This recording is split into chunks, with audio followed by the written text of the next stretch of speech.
In the last lecture, we looked at self-portraits by Rembrandt, which he painted and etched throughout his career.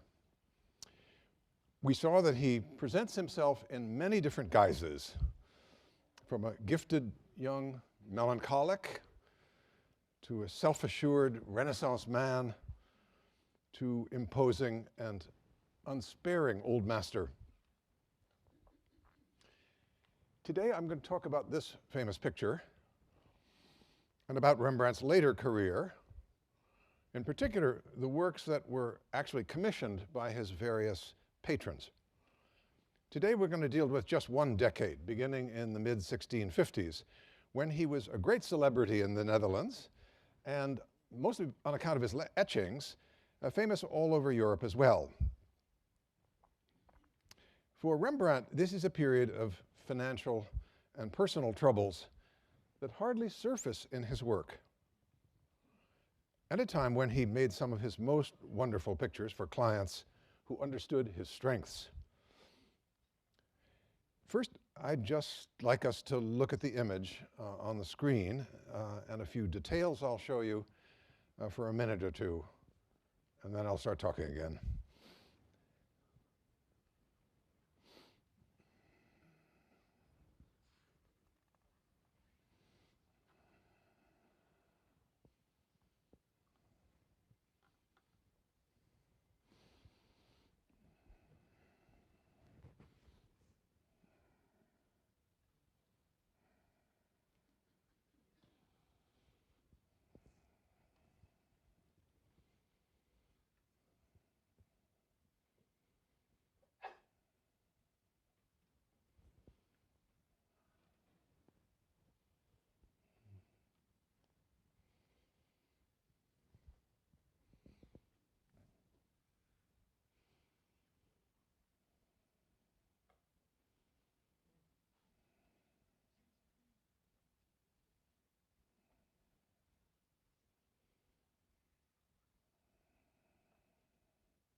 Five men with hats, and a sixth in the back without a hat, all in a paneled room with light coming in softly from the upper left. They're made to seem a little higher than we are. They're looking down, a trick of perspective, as though they were on a raised dais. The paneling in back, the paneling in the room suggests why. The picture was probably painted to hang in a room like this one, well above the paneling. The bareheaded man is a servant.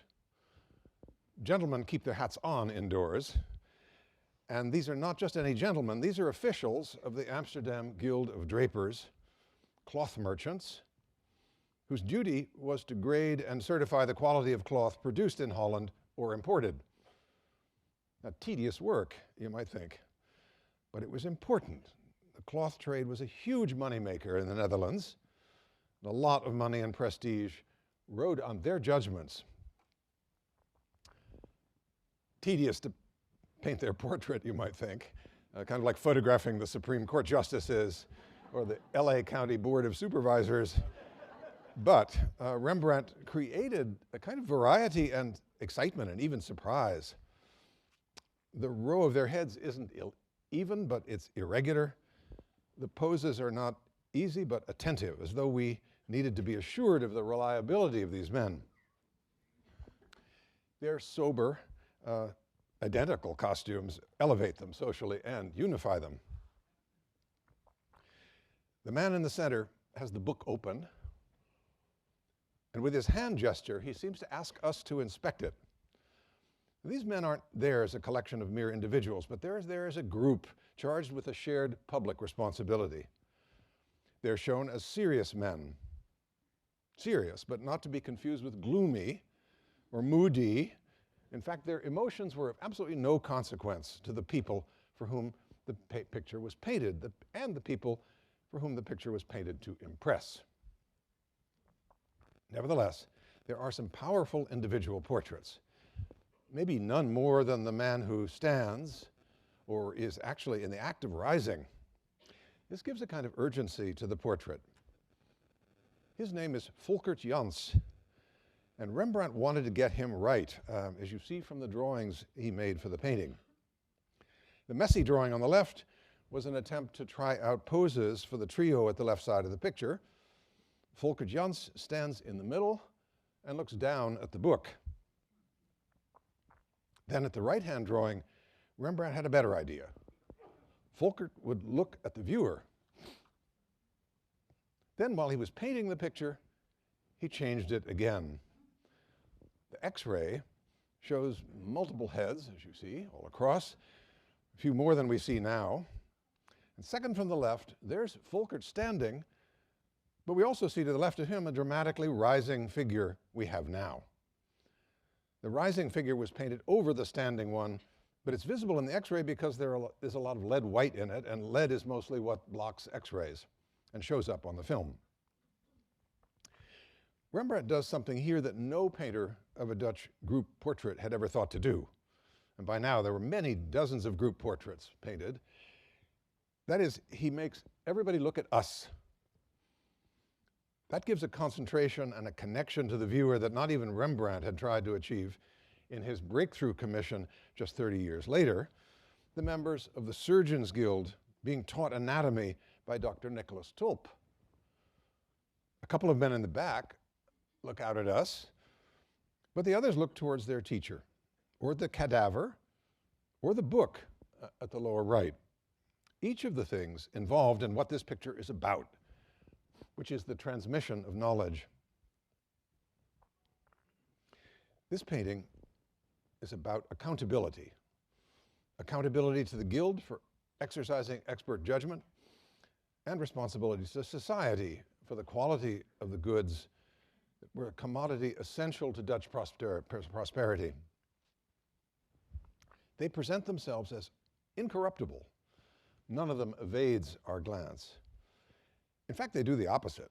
One of them, our friend Volkert Jans, with the unforgettable head, seeks us out as he rises up, seeming to challenge the viewer, not merely meet our gaze. The individual heads project an alert presence, and they hint at complex personalities. You can see everywhere how the brushwork, too, varies depending on the job it's doing, building up flesh tones with careful touches, or describing the highlight on a black cloth with a couple of fluid switchbacks of light gray. The paint is built up in patches to suggest the texture and the weight of the carpet on the table, or it's scumbled to suggest here the pattern of the woven into it and the white of the edges of the pages, which is dragged over the canvas and has a kind of crumbly texture. But for the men's hands, here at the far right, the paint behaves differently. Rembrandt applies it with a kind of effortless, liquid strokes. Well, for the sake of comparison, let's look at a couple of contemporary group portraits. One of these you probably know. This is Frans Hals's group portrait of the governors of a charitable institution in Haarlem. Hals gets credit for injecting life into this unpromising type of picture. And I think Rembrandt must have known this composition.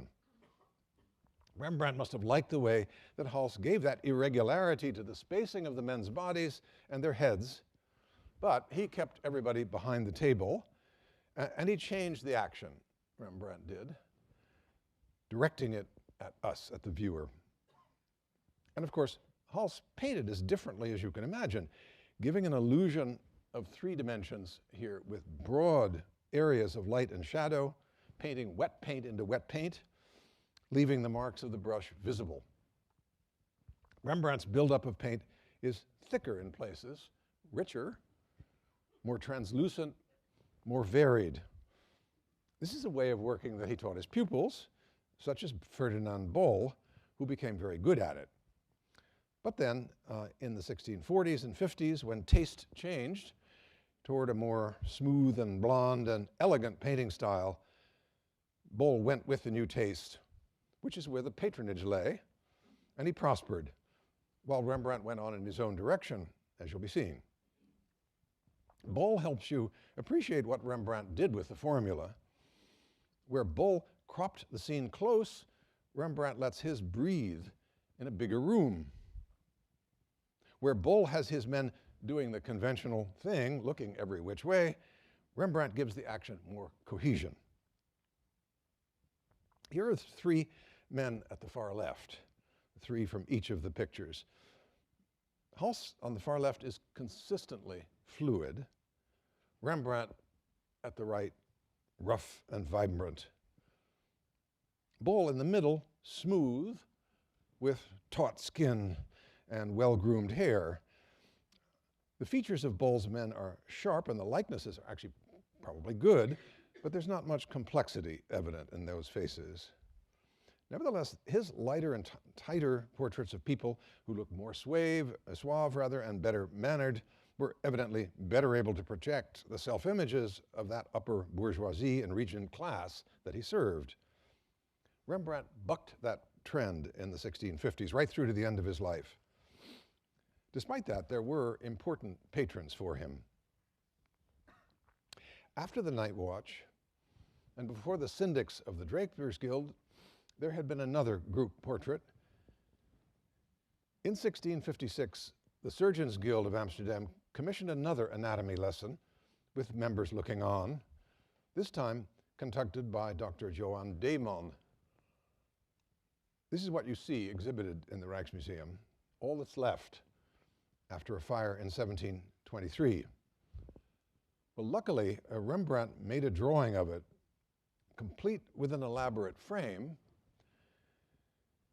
showing 10 figures, all in all, not counting the cadaver, that is, who was, by the way, a 21-year-old Flemish tailor and criminal named Joris Fontaine.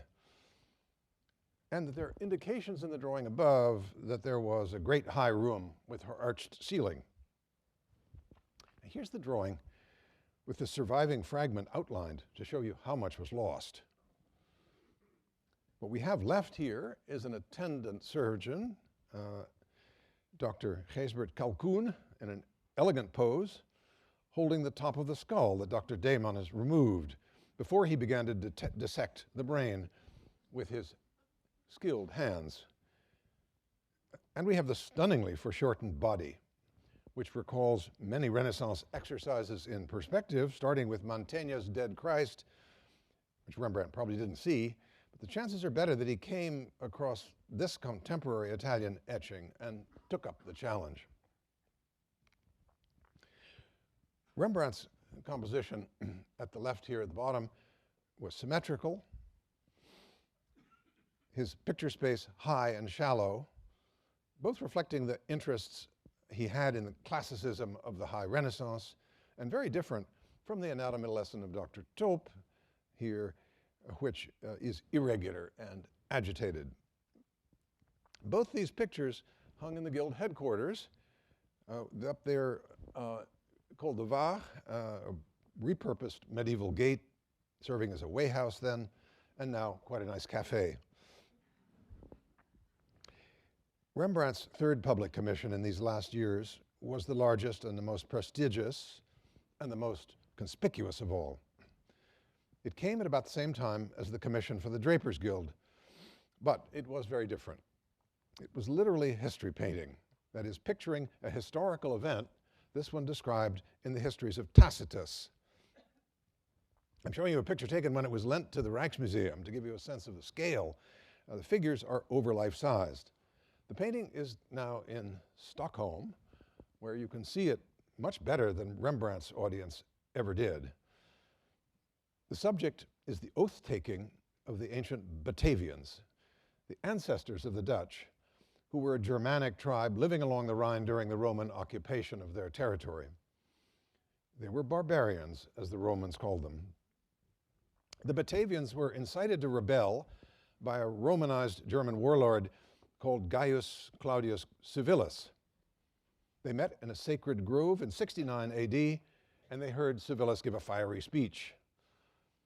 Tacitus says that Civilis was able, in his words, to bind the whole assembly with barbarous rites and national forms of oath. Well, the Batavian revolt lasted a year, was finally put down by the Romans, but Tacitus's story about that oath of rebellion never died. Up close, the painting makes a staggering impression of roughness and sketchiness. But we aren't seeing the painting in the way that is anything close to Rembrandt's original intention. Like the anatomy lesson of Dr. Damon that we just saw, it started life in a prestigious location. It got mutilated, and fortunately is recorded in a drawing by Rembrandt, which you'll see again in a minute. The location was the newly finished City Hall of Amsterdam, at the center of the city, massive, the eighth wonder of the world in its time, the grandest expression of Dutch civic pride and spending power. You see it in a slightly later painting.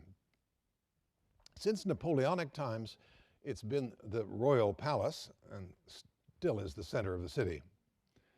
Starting in 1656, the city officials began installing large paintings on edifying subjects in the meeting rooms and in the halls. They were commissioned from leading artists, in particular those two former pupils of Rembrandt you've heard before, Ferdinand Bol, who we already met, and Govert Flinck. These were and are huge and colorful. They're in what the British in the next century would call the grand manner. Bright, legible figures who obey the dress code and the rules of classical decorum that they inherited from Italy, France, and in their own time from Rubens. The pictures carried moral instruction for Dutch civic officials. Be brave, like the Roman general Fabricius at the left here, who, when his Greek enemy Pyrrhus tried to frighten him away with an elephant, who makes an appearance in the upper left, or be humble and resist taking bribes, the way Curius Dentatus did on the left there, when the Samnite ambassadors came loaded with a bribe of gold, and he refused and went on cooking turnips for dinner. The pupils were given commissions, but not Rembrandt. At this point, he was 50, an old master acknowledged as a great one, but he was seen as a holdout against these newer trends I've talked about. And on top of that, with a reputation of being proud and difficult. It didn't help that these were the years of being overextended financially and of declaring bankruptcy. When the city authorities decided to have 8 round-topped pictures painted for the galleries here, with stories from their earliest history, they turned to Govert Flinck. Flinck had just gotten started when he died in 1660. Plan B was to enlist a group of other artists, including several more Rembrandt pupils, and Rembrandt himself, who accepted the job and the fee for filling in for his former pupil. His assignment was the meeting in the sacred grove and the oath of the Batavians. Flinck had already made a drawing for that. It shows Claudius Civilis, here at the far right, in a turban, and a few Batavians all dressed as Roman soldiers, having a decorous handshake. I would think that Rembrandt was given that drawing and was probably bored by it. He also surely saw an earlier image of the scene from the illustrated history of the Netherlands by Otto van Veen on the left, showing the sacred grove and a lot of handshaking going on by men in 16th century costumes. Anachronistic. But this was obviously a means of drawing a parallel between the brave Batavians of old and the Netherlanders of the 16th century, who revolted from their Spanish overlord. This was a key act in the foundation of the whole foundation narrative of the Dutch Republic, which is exactly the point of picturing the scene from Tacitus. There's nothing barbarian in either picture. After all, these were your relatives. A few years ago, art historians made a digital reconstruction of Rembrandt's painting based on the drawing and projected it on the wall where it once was, which was an interesting exercise, but it couldn't recapture anything like the force of the painting, especially since there was a lot of ambient light to spoil the picture. What's more successful, though, is the digital image itself, Rembrandt's drawing plus shade added, because it suggests the sheer expanse of empty, echoey, shadowy space above the table. That's a device of stage design and atmosphere making that only Rembrandt would have used. Well, the painting was returned to him, and Rembrandt evidently cut out a rectangle that we have today, something like 1/7 of the original canvas, which he altered by extending the table and adding a figure at the left. He didn't succeed in selling it. 70 years after his death, it was auctioned in Amsterdam to a Swedish buyer. Nobody knows for sure why the picture was returned to him.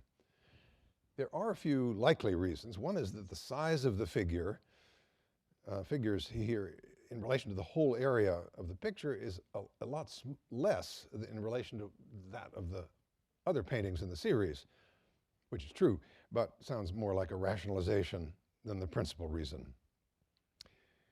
The other is an issue of decorum. Those barbaric-looking barbarians, nobody had ever seen human figures painted this way, let alone their own ancestors, in a grab bag of costumes with their crude features just blocked in with rough, broad strokes. Up close, they're like luminous ghosts. Although for all their crudity, they do drink from delicate glasses.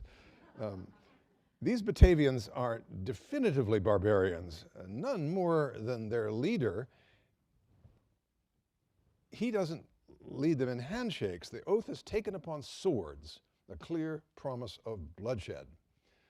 Tacitus says that Claudius Civilis was disfigured, evidently missing an eye, and Rembrandt shows him full face, his war wound making him look even more implacable, and wearing an outlandish crown and gold chain. The way Rembrandt presents the hero proclaims that it took a man of raw and scary strength, as well as good arguments, to bind the unruly Batavians into one rebellious force, a force that could actually overthrow their Roman masters and secure their freedom. Well, to conceive this scene was an assignment that suited Rembrandt perfectly, because his imagination ran to remote times and to acts of patriotic heroism and to themes of national solidarity. That's what his oil sketch of about 20 years earlier, called The Concord of the State, seems to be about. An ideal of citizenship that Rembrandt places in the Middle Ages, and the idea that in times of threat, you put aside your differences and you act as one. The Dutch motto says, in unity is strength.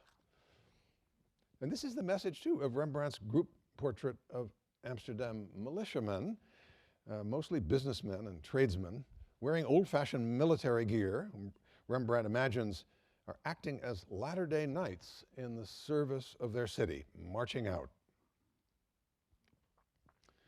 While we're on the subject and looking at militiamen, I want to show you 3 Rembrandt paintings that embody this theme of service, which seems to have been important to Rembrandt.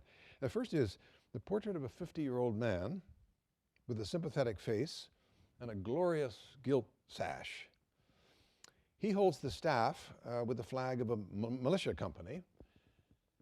He's an ensign, or a standard bearer of the company, which comes as a surprise if you know that ensigns were almost always much younger than this and unmarried, because ensigns went into battle unarmed, leading the charge, and were killed quicker than men of any other rank. Mind you, Amsterdam militia companies saw very little military action and practically no casualties, but they did practice and remained ready. Ensigns are usually pictured as swashbuckling types. Rembrandt painted one 20 years earlier, a man in a stagey pose that's typical of ensigns, who flaunted themselves as though no harm could possibly come to them. This man wears an extravagantly old-fashioned officer outfit. And in fact, this may not be a commissioned portrait at all, but what the Dutch called a tronie, a picture of a single figure in fancy dress made for sale, something I talked about in the first couple of lectures. He's a kind of emblem of brave, almost belligerent defiance. This wasn't Rembrandt's invention. Ensigns were beloved subjects for printmakers and other artists who pictured soldiers in all their bravery, their finery, and their ostentation. A little closer in context, this is an actual commissioned portrait of an ensign by Thomas de Keyser, a leading portrait painter in Amsterdam before Rembrandt came there from Leiden and took a lot of his business away. The man is proud, gorgeously dressed, and acting the part in the kind of stage setting that the artist has invented for him. 20 years later comes this man, who may have served as an ensign for many years. When I worked at the Met, we had no idea what this man's name was. Then the Amsterdam archivist searched militia records for ensigns in their 50s and found exactly one, a certain Floris Soap, the oldest ensign in the Civic Guard in 1654, the year the picture is dated. The mention in Soap's inventory of a life-size portrait strengthened the case. Soap was actually the well-to-do owner of a glass and mirror-making firm. Whatever personal pride may have caused him to order the portrait, there's no bravado in it at all, but instead a kind of tremendous dignity. Floris Soap chose to be defined and remembered as a man doing his duty. Living nearby in Floris Soap's neighborhood in Amsterdam was a man well known to Rembrandt, Jan Six, who commissioned a portrait that has nothing to do with chivalric ideals or patriotism, but it is one of his greatest works, and for me, the most beautiful and the best preserved of all Rembrandt's portraits. His clothes, especially the red garment over his shoulders, have come in for a lot of speculation. We've learned recently from the costume specialist Marieke de Winkel that Jan Six is wearing riding clothes. This long gray coat is called a kazak, and the scarlet cloak here that had come into fashion but isn't seen in many portraits is also riding gear. Six chose to be portrayed here as a country gentleman, rather than the city sophisticate or intellectual, which is the guise that Rembrandt had already given him 7 years earlier in this amazing etching of Jan Six posed casually at a window reading in a room full of literary and artistic and aristocratic props. In the painting, Six is pulling on his gloves as if he were leaving the scene. There's something intimate in the gesture and in his momentary look, but the wonder of the portrait is the painting of these hands. I mean, Jan Six was a connoisseur of painting. It's tempting to think that Rembrandt's virtuosity with the brush and costume and hands here was intended to appeal to this particularly sophisticated client, who was a virtuoso himself, a man who could appreciate the amazing freedom and suggestiveness here. So this is Rembrandt revealing that power of suggestion that is the hallmark of his last dozen years. For another gentleman client, 9 years later, Rembrandt put on an over-the-top performance of a different kind. A full-length, full-on equestrian portrait, 10 feet high. The man is not a nobleman, as you'd think, but an Amsterdam merchant, Frederick Riehel, who had the honor of taking part in a cavalcade that marked the visit to the city by Mary Stuart and Prince William III, an honor he didn't want anybody to forget, ever. Rembrandt must have charged him a fortune for the picture, despite the fact that he evidently put an assistant on the job to work on the horse and the background. Now, equestrian portraits were rare in Holland, large ones non-existent, with one exception that Rembrandt didn't have to go very far to see. This is Paulus Potter's large portrait of the wealthy Dirk Tulp, a cousin of Jan Six, and the son of the man Rembrandt made immortal, Dr. Nicholas Tulp, the anatomy teacher. I go into these relationships not just because Rembrandt's success depended not only on his genius, but also on his Amsterdam network. The younger Tulp's portrait here seems to have taught Rembrandt the basics, at least, and suggested a bit of fancy equitation that Rihel could do too. Recently, the National Gallery made a large composite X-ray film of the picture on the left. And these are, here we are. You have to understand, this is, okay. Again, the rays are blocked by dense substances in all paint layers, on the surface or underneath. And it's mainly lead white that artists use for light areas. In this case, when the conservators turned the X-ray of this 10-foot canvas 90 degrees counterclockwise, that is rotating that way, they could recognize an entire different composition underneath, earlier. And you see it shows a similar man in a different costume, similar kind of hat, and perhaps holding a fowling piece, standing in a landscape.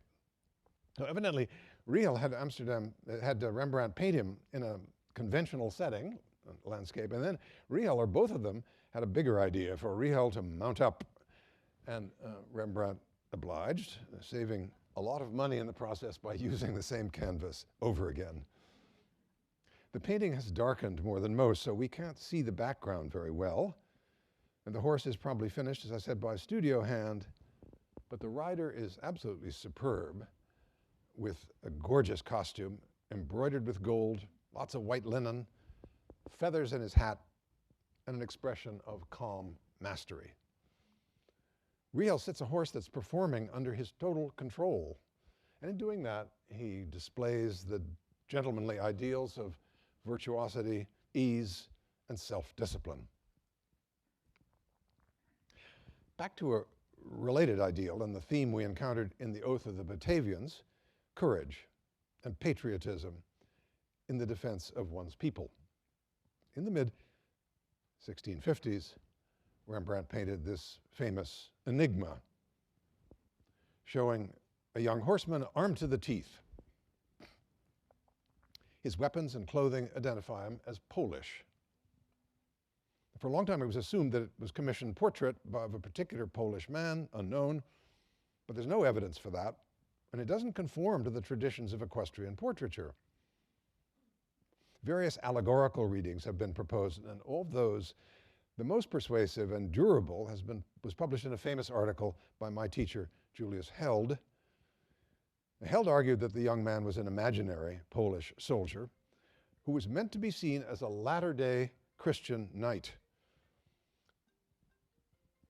Polish light cavalrymen like this were actually out there defending the borders of Europe against the Ottoman Turks. Held pointed out that Rembrandt probably got his horse from the well-known engraving by Dürer, and I'll show that to you in reverse to make things a little easier. Dürer not only supplied the model for his horse, but also the idea for his painting. That is, that there might be a modern equivalent of the Christian knight of a kind described by Erasmus in the Miles Christianus, the Knight of Christ, moving fearlessly through a shadowy landscape of unseen dangers. The picture might well have been commissioned rather than painted on spec. And it has some weak spots. The top of the boot, the blanket, the horse's tail, and various other things look to have been painted by a weaker hand, somebody in the studio. And for a while, some specialists even had doubts about the attribution to Rembrandt at all. But the best parts are so fine and so typical And the conception of the picture is so original and noble that I think the doubts have pretty much disappeared. Well, we've been talking about Rembrandt's historical imagination, his power to conjure up situations from the remote past that get to the heart of the matter, whatever the matter is. This was still one of Rembrandt's selling points in the contest for clients. It probably helped him secure a commission from a Sicilian who doesn't seem to have cared much about the subject matter, but was definitely attracted to celebrity artists. He was called Don Antonio Ruffo. Now, Ruffo lived in a palace in Messina that he was busy filling up with pictures. And through a middleman, he ordered a painting from Rembrandt of a philosopher. Which philosopher wasn't specified. The choice of Aristotle seems to have been Rembrandt's rather than Ruffo's. When it arrived, it seems to have pleased Don Antonio. He ordered a companion piece from the Bolognese painter Guercino sometimes later. Guercino, not having been given the subject of Rembrandt's picture, had to guess. And he guessed that it must have been a physiognomist, somebody who judges character from your features and skull. And he proposed that he paint a cosmographer for Ruffo as a suitable counterpart. Well, Guercino's painting has been lost, if it ever existed, but we have the drawing that he made to give Ruffo the idea of what he was proposing. Rembrandt's Aristotle, I think, is one of his greatest acts of historical imagination. Neither he nor anybody else knew what Aristotle actually looked like, or Homer for that matter, whose bust you see here is not based on an actual likeness. In Plutarch's Life of Alexander the Great, Aristotle was the tutor of Alexander. Alexander in turn thought so highly of Aristotle that he carried a copy of the Iliad in a special casket wherever he went. All three people are presented in the picture and connected. Alexander is there in profile at the far left on a gold medallion hanging from the heavy gold chain that Aristotle fingers with his left hand. And he rests his other hand on Homer's head. Wisdom from one has passed through the teacher to the pupil of Alexander. Transmission is the theme. It's also, you remember, the theme of Dr. Tulp and his pupils, and the anatomy book, and of the preacher Onslow with his troubled wife and the Bible, he in between. The teacher as an intermediary for essential knowledge. There's something else at play here. Julius Held wrote an article about this picture too, giving an interpretation that's proved durable in 50 years since he published it. Aristotle isn't contemplating the bust of Homer, as the old title used to have it. He's not even looking at it. He's looking past it, lost in thought. Held suggested that Aristotle's thoughts dwelt on the freedom represented by Homer, a pure poet without any worldly entanglements or rewards. And his thoughts dwelt on his own life, full of entanglements and rewards, serving kings, did Aristotle, and being favored with gold chain, in a way a sign of his captivity to worldly affairs.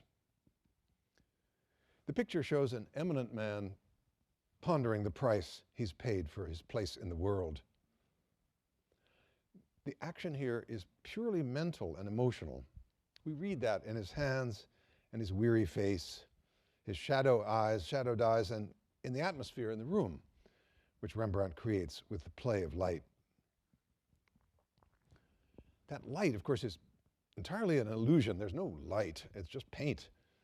But it gives the marble bust a nearly flesh color and something like an inner light. And it makes the gold chain glitter seductively. It gives the flowing pleated gown a palpable texture and a kind of believable luminosity. The paint models everything so subtly that the light it creates seems to embody the complexities of Aristotle's thought and his situation in the world. My friend, the late Walter Liedtke, went further and wrote that, and I'm quoting him, Rembrandt represents the figure not as a sage from whom wisdom emanates, but as a man who contemplates ethical problems and puzzles them out for himself. Well, what Ruffo thought about this picture, we don't know. But he ordered two companion pieces for it from Rembrandt alone, a Homer and an Alexander the Great. The Alexander has never been identified, although this picture in Glasgow has been claimed to be the painting Ruffo ordered and received, and that he complained about in a cranky letter he wrote to the Dutch consul in Messina, telling him to report back to the Netherlands just, I'm quoting now, just how little pleased he who commissioned the Alexander, that is himself, is with the painting, which cost him more than the Aristotle, and that the Alexander was painted on 4 pieces of canvas sewn together, and these 4 scenes are horrible beyond words. Besides, in time they're going to crack, and consequently the canvas as a whole will be ruined. Said person, Ruffo himself, said person does not own a single painting with patched canvas among his 200 examples of the best painters in Europe. It goes on, Rembrandt, maybe in order to save work or perhaps crushed by his many tasks, in order to transform this Alexander into a half-length figure, since at the start it was nothing more than a head on a single canvas, decided to extend the canvas, but lengthwise. Then, seeing that the painting was too narrow, he added another piece widthwise, and on and on. Art collector and patron. So this painting probably resembles the one that Ruffo complains about so bitterly, but it wasn't enlarged from the head, as he claims, and it doesn't match up in size. What has survived after many misfortunes is the Homer. When Ruffo got this picture, he believed it was unfinished and sent it back to Holland to Rembrandt to finish, which Rembrandt evidently did and returned it to Ruffo. The painting, as it's come down to us, has some of the glowing richness and deep seriousness of the Aristotle, although it's been through a fire, and was cut down. What it might have looked like in 1664 has been a quest for specialists for many years. The evidence for that is, first of all, an inventory stating that the Homer is pictured with 2 pupils. Then there's a drawing by Rembrandt on the screen that's clearly connected to the fragment of Homer, but with different proportions from the Aristotle it was supposed to match. Then there's a painting by Art de Gelder, who was Rembrandt's pupil in the 1660s, and who made a number of paintings later on that reflect compositions by Rembrandt that were in the studio when he was. On the basis of all this evidence, and the bit of writing pad that you can just see in the lower right corner, I'm not making this up, it's there, a bit of writing pad in the fingertips of a scribe, our colleague Ernst van der Wetering made a sketch to suggest the original extent of Ruffo's painting, which he thinks was not horizontal like Art de Gelder's, but was vertical. Here's the sketch. I think this is perfectly plausible, but it leaves a lot for the imagination. Rembrandt's subject, Homer dictating, was extremely rare in art. Rembrandt seems to have relied on a fanciful biography of Homer that was attributed to Herodotus in the 17th century, which says that after many adventures, Homer sailed to the island of Chios, became a tutor, and dictated his epics to his pupils, blind as he was.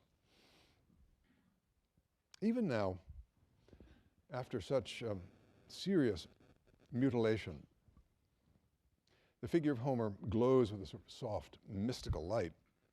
He embodies the paradox that although eyesight is important, and for whom could it be more important than a painter or a collector, though eyesight is important, it is the mind's eye that sees more. It's imaginative vision, not literal vision, that brings immortality to the poet and the painter.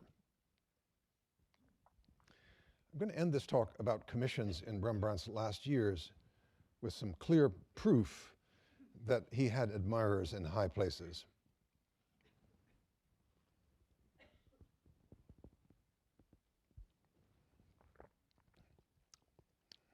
These are two of the most powerful people in Amsterdam. Jacob Tripp, aged about 85, and his wife Margarethe de Geer, who was somewhat younger. Tripp died in 1661, so it is possible that Rembrandt painted this portrait posthumously. Tripp was a partner in a vast commercial enterprise involving mining, metallurgy, gun manufacture, arms dealing, and foreign trade. His wife was from another wealthy commercial family, the de Geers, people that had business partnerships with the Tripps. So their marriage was a part of a family alliance that was reinforced in subsequent generations by more intermarriage. Margarethe de Geer sits in a chair that's turned a bit towards her husband, following convention in pair portraits, but she turns to us, the viewers, fully frontal. That's unnerving. It's a pose that has associations with royalty, even divinity. It suggests other qualities too, more secular and moral, and I mean candor, openness, qualities that were attributed especially to old age since antiquity. The paintings hang together in the National Gallery in London, and quite nearby there's a second portrait of Margarethe that was painted at the same time. And to see it is a jolt,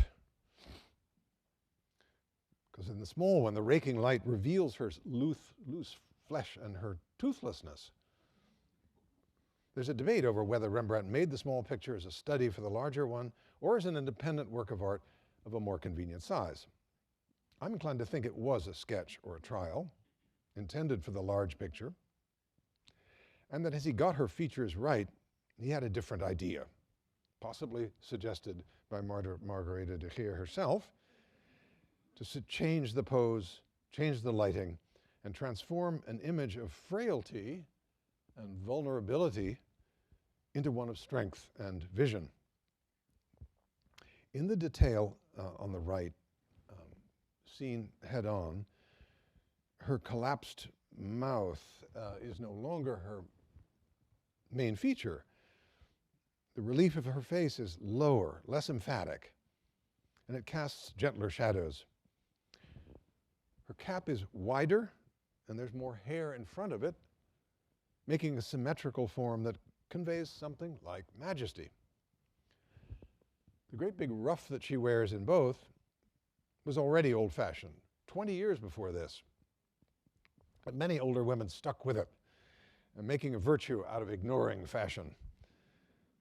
It's strange to see Rembrandt using such an exact, and you could almost say old-fashioned way of painting, that elaborate folded edge, but it is what Rembrandt did. He must have respected that convention in doing so. Like the gloves that she holds, the ruff was also an advertisement of wealth. The gloves were made of lace and extremely expensive, and so was the fur-lined overgarment she wears. Her husband wears something similar, a tabard, a medieval survival that we've seen worn by older men who present themselves as learned or otherwise eminent. And he's got a silver cane. At 85, Tripp may have used that stick to help support himself, but it's here too as a sign of kind of patriarchal majesty. It's ceremonial, like the one that Rembrandt himself holds, like a scepter, in the Frick self-portrait of just a few years earlier. Having these on the screen together shows how Rembrandt used another compositional device here. His own figure fills the frame. The Tripps are smaller by comparison. Rembrandt's head is not quite frontal. Hers is. The difference in color and tonality have a lot to do with the relatively worn condition of the Tripp portraits and the surprising yellow that Rembrandt gave himself, plus the usual variables of studio lighting for photographers. Jacob Tripp wears informal indoor clothing, a big robe that is part of tabard and part Japanese kimono, both things favored by those who could afford them, and a nightcap of a type that we see in many domestic portraits. This is a man who's presented as no longer in the world. You might say, not long for the world. Rembrandt was nearing 60 himself, an age when you were thought to be old. Tripp was 85 and very, very old, the age of Rembrandt's long-dead parents. Conventionally, that's an age for men of wisdom and for women of perseverance and devotion to family. Jacob's head is a miracle. It is firm and solidly constructed, but with a soft, broken surface and a welter of touches that reveal the man's patchy, dry skin and wispy hair. Everyone who'd look at Tripp's portrait knew that he was a great eminence in the last years of his life. He and his wife had 7 children, of whom 2 brothers were earning a fortune in business in the Netherlands, and especially abroad in the Baltic. If you've been to the Rijksmuseum since it reopened 3 years ago, you will have seen this very large painting by Allard van Everdingen of the Tripp foundry in Sweden, where cannons were made and exported to anybody who paid for them. They were international arms dealers. At the time Rembrandt was painting their parents, the brothers Louis and Hendrik Tripp were building the grandest house in the city. Actually, 2 houses, separate but with a single double-wide facade to get around city regulations, designed by the leading neoclassical architect of his generation, and adorned all over the top with relief sculptures of arms and armor. It's likely that this new house was the occasion for the commissioning of Rembrandt's portraits. By this time, a lot of artists had already painted the Tripps, people who evidently either enjoyed the process or were generous in giving pictures away to their family and friends, or both. The other artists, like this one, worked in a kind of mid-century style, following the new conventions of brighter, more elegant portraits. Several of them had been pupils of Rembrandt, like this one, Nicholas Maas, who was thoroughly competent. He painted this around the same time as the Rembrandt portrait, and the comparison helps us see both painters better. Maas's Tripp, the more accessible, cosseted and honored by all that red velvet. Rembrandt's Tripp is more complex and certainly more austere. That's a fair description of both these portraits. Rembrandt shows these people first in their social roles as faithful man and wife. They've been rewarded for their virtue with remarkable old age. And they've accumulated not just material wealth, but also a kind of riches of experience. All this is perfectly conventional for pair portraits. What's not conventional is Rembrandt's suggestion that both of them have been to depths that we can't reach or fathom, that their wealth may be in their awareness of the world now, their knowledge, their wisdom, qualities that Rembrandt already understands as he approaches their age himself. In the last lecture, I'm going to turn to another well-known painting and explore Rembrandt's final history pictures. We'll see how he conveys the essence of some powerful stories and how they inspire him to take his visionary technique to its limit. Thank you.